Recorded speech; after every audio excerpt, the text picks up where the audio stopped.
It is 2024 and no better time to take a look back at the year that was in 2023 and look at my top 10 additions to my collection in the prior year. This was a fun look back. A lot of cards that could have made the list that had to get cut to make it just 10, so let's get right into those.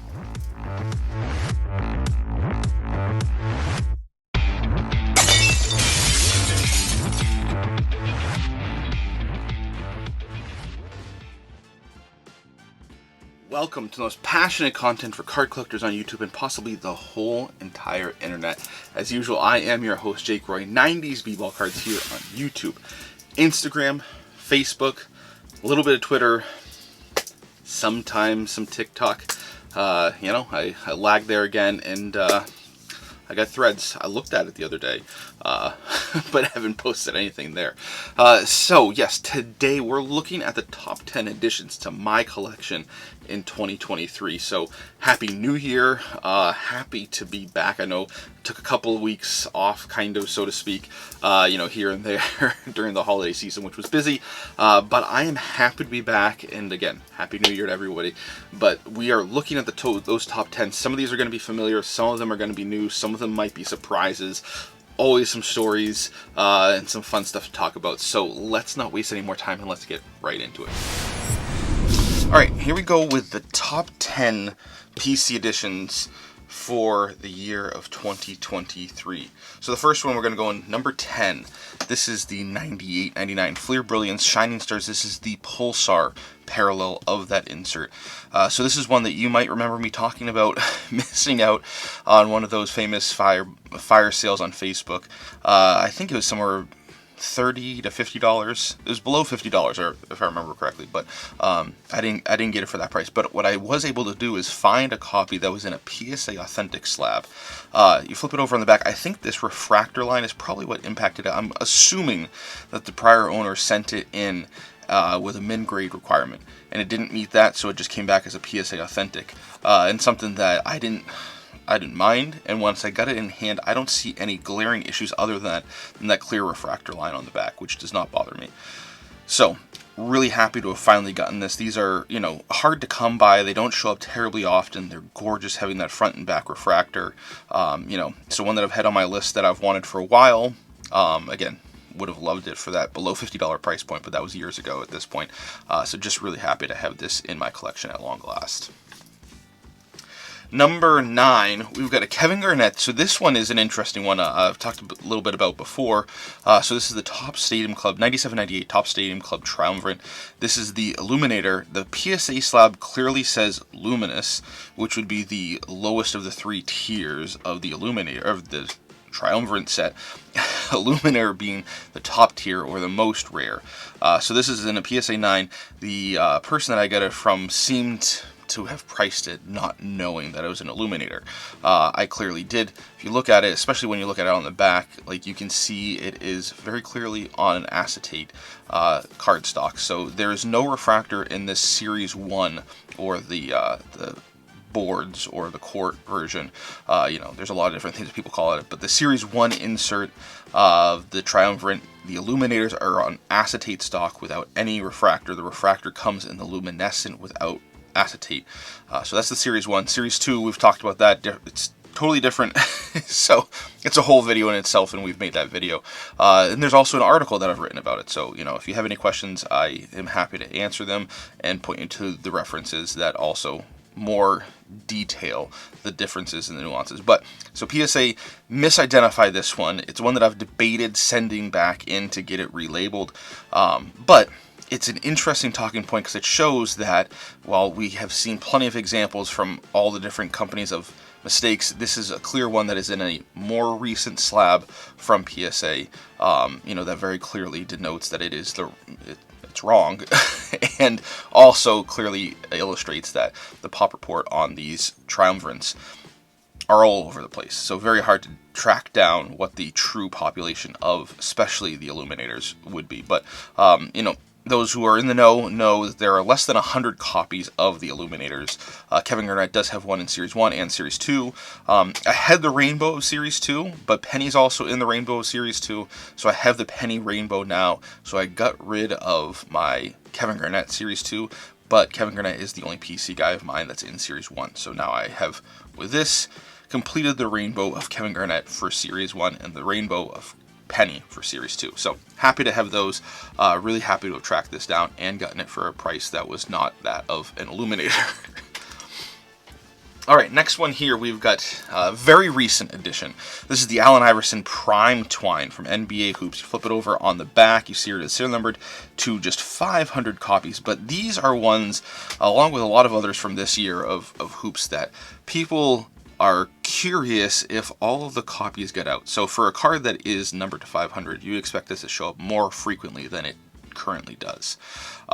So this is also one of those that does not have some of the top tier talents on the checklist. There's no Jordan, there's no Kobe, there's no Penny. So the top guys in this checklist are guys like Iverson, Dennis Rodman, Stephon Marbury, who I have as well. I think Antonio McDyess is in there, Eddie Jones. So some definite stars, but not those top flight stars that you expect from a lot of really gorgeous 90s inserts. And I mean, look at this die cut. It is one of the most fragile die cuts. These and the Triumvirants are a couple of the most fragile die cuts that you're going to find from any year of cards, especially in the 90s. But I think that if they put some gold hollow foil on it, this would be one of those cards that would just blow people away. So you've got some purple foil there. Gorgeous. I mean, I just love this die cut. I can't say enough about it. So I've had a couple of different copies, but never had the Iverson in my collection. This was always the one that I've wanted. So somebody on Instagram was selling some cards. This was one that came up for sale. We were able to close a deal on it. Really happy to have done so. This was towards the end of the year, so one that I probably have not shared yet. This might be the first time you're seeing it, so really happy to have gotten that in 2023. Next one we have got, this is a 2003-2004 Topps Chrome Gold Refractor. This one completes the run, save for if there's a 1/1 of Penny, for the 2003 Topps Chrome set, which is one that I think is an iconic year because LeBron James rookie year. So this is one that I've kind of been bouncing around. A few people have had copies that they've made available, but the price point was always just something that just wasn't working for me. So this one came up at an auction, if I remember correctly, on eBay. I was able to get it, So these are numbered to just 99 copies. This one's 76 out of 99. This does have the thicker PSA slab, which I detest, but they've changed it. So this is something that I might crack and resub, or just send it back in if they'll reholder in their new holders. The PSA 9, I could take it or leave it. I'm not mad at that by any means. I bought it in that slab, but if it was an 8 and I got a better price on it, that would have been fine too. But the slab itself, the thick slab that PSA puts this in, I really don't like. So that's the only part of it that I dislike, but really happy to have finally completed that run, and really happy to have it be that year of 2003 Topps Chrome. I don't have a lot of Chrome gold refractors of Penny. There aren't a ton of them, but this is a year that I think is important for at least myself. Next one, more modern card. So this is the 2014 Panini Excalibur Kaboom of Penny. This one you might have remembered me talking about for my national recap video. Is one of the few modern Panini cards of Penny that I've wanted in my collection for quite a while. I remember trying to trade for it when these were selling for around $100 to $200, and I had a couple of cards that were around that value. And then, as you might remember, during the pandemic, Kabooms took off. So this was one that I remember at the National in 2021, there were 3 copies in the room, and all 3 of them seemed pretty overpriced. It seemed like I wasn't the only one to think that, because by Sunday, all of those were still at the dealer booths. So none of them had changed hands. So anyway, so this was one that I was able to get from another Penny collector at the National this year. They had 2 copies. This was the lower graded of the 2. Which was fine with me. I love a BGS slab. 8.5s are fine by me. I was just really happy to have gotten this card finally. the day before I got this one, there was somebody actually that had a dealer that had a PSA graded copy. I can't remember the grade. It was an 8 or a 9, I believe, but it was in that thick slab that we just talked about with the 03 chrome gold. You know, so I told them, I said, I'm going to keep looking. I might be back for it, but the slab, as nitpicky as it seems, is the deterrent for me. Their price was fair, but I didn't like the slab, so I kept going around, and I found this one, and by the end of the show, they still had theirs. So it seems like some of the fervor around some of the kabooms have started to tail off, which is nice for collectors like myself who want one in their collection. So happy to have finally gotten this one of Penny.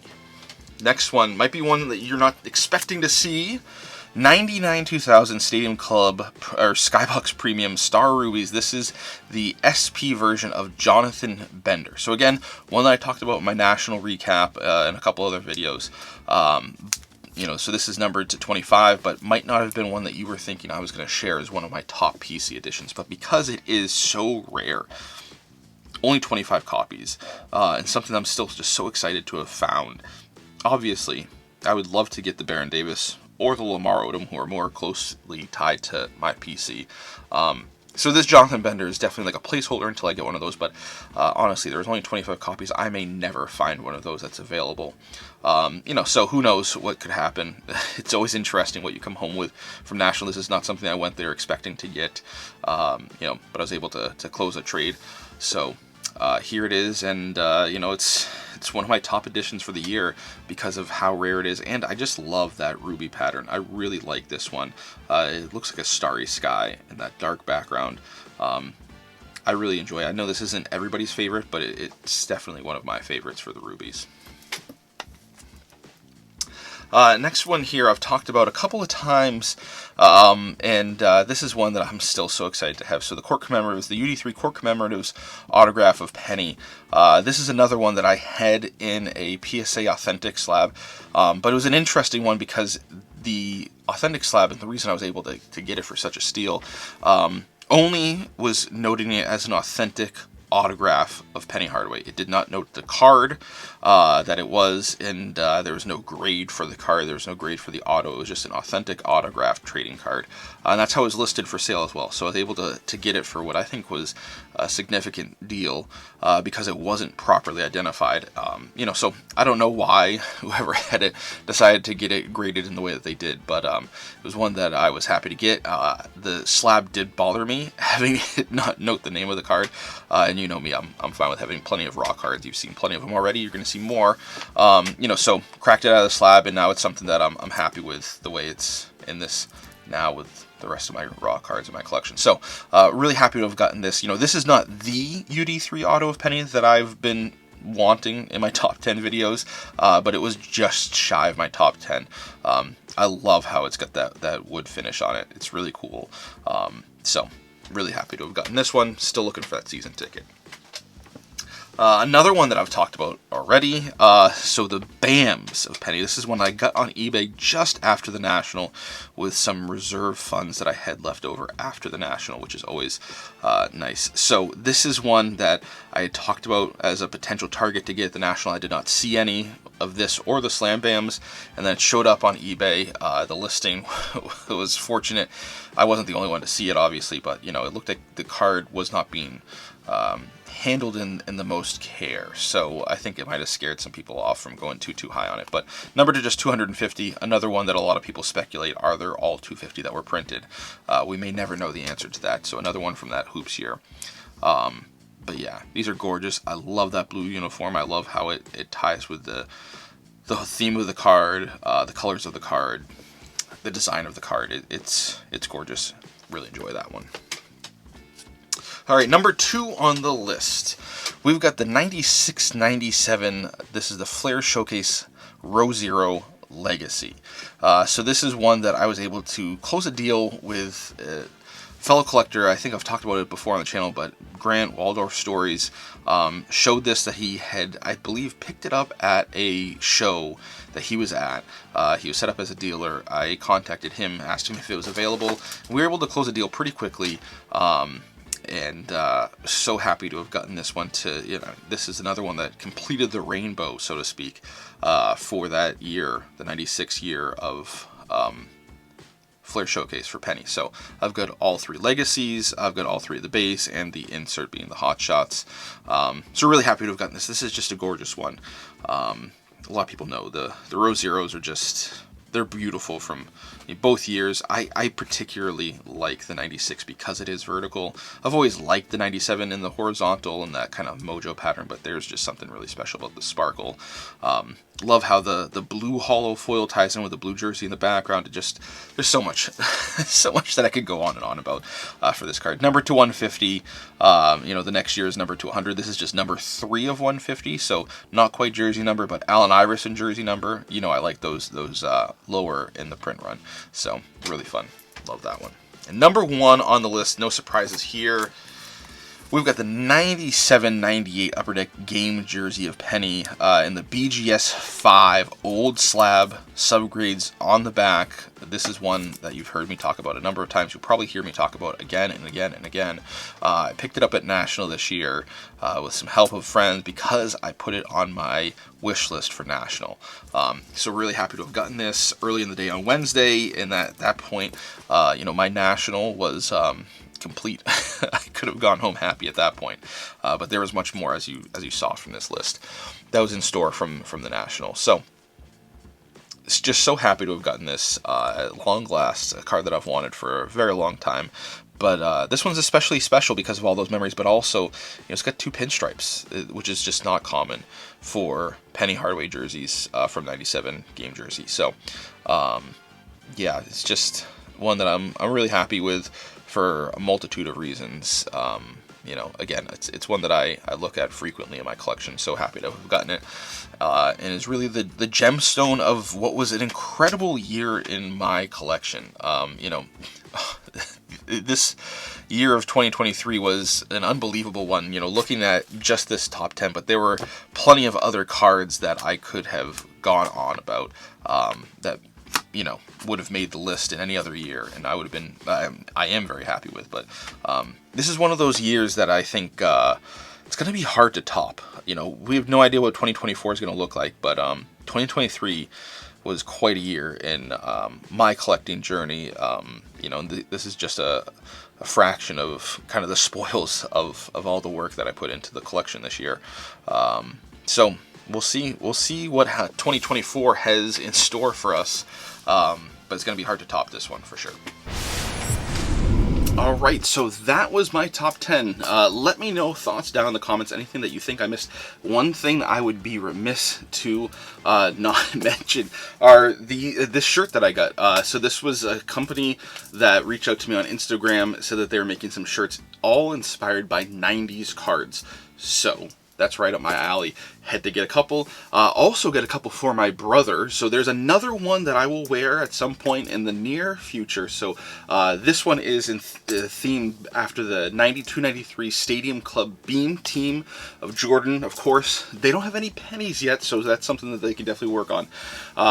But this is a company that has some really fun designs. Like I said, I got a couple for my brother for Christmas. He was ecstatic, very excited. So drop down in the comments any guesses which ones I got for him. They were 2 Jordan cards, and you know, let me know if you have any guesses which other one will be coming in a future video.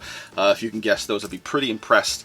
You know, but you can take a look at their website, their Instagram page, and see, you know, what are the options, and also pick some up for yourself. If you have any questions about the products, they're very responsive. You can ask me as well. I will do my best to answer from my experience, and obviously I'm wearing one right now, so I can tell you kind of what it feels like in the quality and all that kind of stuff. But some really cool stuff. I think it's always fun when you get some clothes that are inspired after your favorite collectibles, some conversation starters for sure.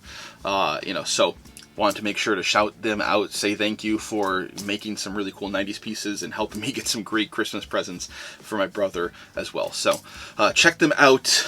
You know, I showed their thing. I will try to link their Instagram in the description below, but check them out on Instagram. Check out their website. I will link. I know I can link their website, so that's easy enough. Yeah, so wanted to make sure I mentioned that. Want to also say I'm happy to be back in the new year. You know, I kind of had the itch over the holidays to, you know, play with my cards a little bit and make some videos. So we've got a lot more in store. I knew I had to do this top 10. We've got a Q&A coming up, so be on the lookout for a post looking for questions for the Q&A. I've got some packs that I'm itching to rip into, and lots of other fun stuff as always. So if you're new here, please consider subscribing. Hit that bell icon so you don't miss any videos in the future. New videos dropping once, sometimes twice a week. We've got looks into my PC. We've got occasional collector interviews, occasional show reviews, occasional grading reveals, obviously some 90s pack openings, and so much more. Thanks. We'll talk later.